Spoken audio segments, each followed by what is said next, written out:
On the morning of September 11, 2001, 19 men armed with box cutters directed by a man on dialysis in a cave fortress halfway around the world using a satellite phone and a laptop directed the most sophisticated penetration of the most heavily defended airspace in the world, overpowering the passengers and the military combat-trained pilots on 4 commercial aircraft before flying those planes wildly off course for over an hour without being molested by a single fighter interceptor.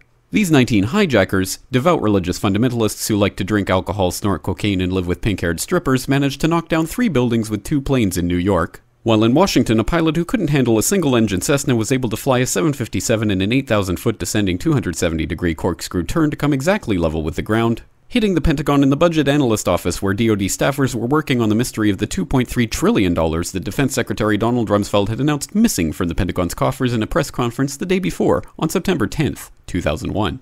Luckily, the news anchors knew who did it within minutes. Osama bin Laden. The pundits knew within hours. Osama bin Laden.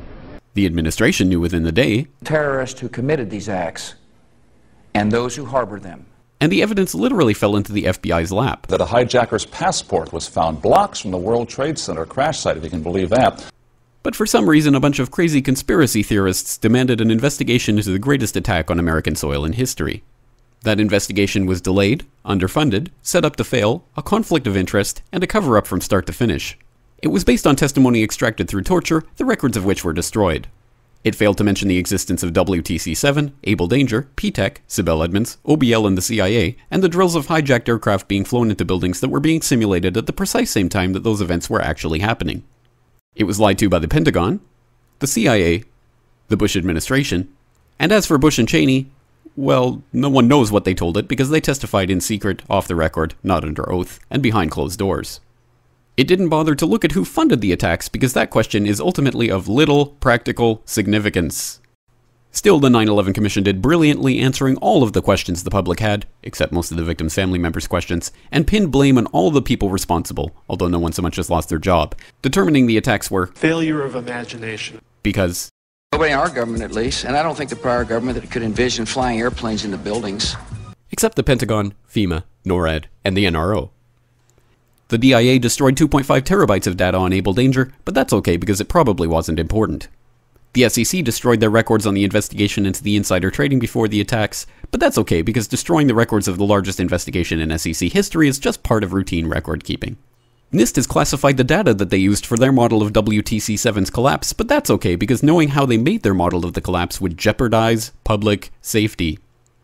The FBI has argued that all material related to their investigation of 9/11 should be kept secret from the public, but that's okay because the FBI probably has nothing to hide.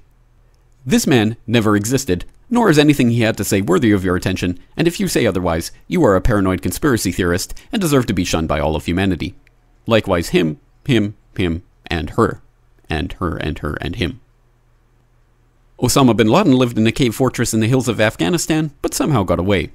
Then he was hiding out in Tora Bora, but somehow got away. Then he lived in Abbottabad for years, taunting the most comprehensive intelligence dragnet employing the most sophisticated technology in the history of the world for a decade, releasing video after video with complete impunity and getting younger and younger as he did so, before finally being found in a daring SEAL team raid which wasn't recorded on video, in which he didn't resist or use his wife as a human shield, and in which these crack special forces operatives panicked and killed this unarmed man, supposedly the best source of intelligence about those dastardly terrorists on the entire planet. Then they dumped his body in the ocean before telling anyone about it.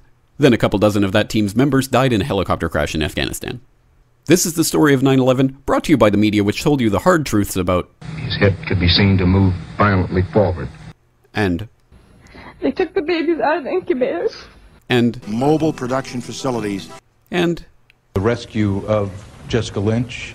If you have any questions about this story, you are a batshit paranoid tinfoil dog-abusing baby hater and will be reviled by everyone. If you love your country and or freedom, happiness, rainbows, rock and roll, puppy dogs, apple pie, and your grandma, you will never ever express doubts about any part of this story to anyone. Ever. This has been a public service announcement by the Friends of the FBI, CIA, NSA, DIA, SEC, MSM, White House, NIST, and the 9/11 Commission. Because ignorance is strength.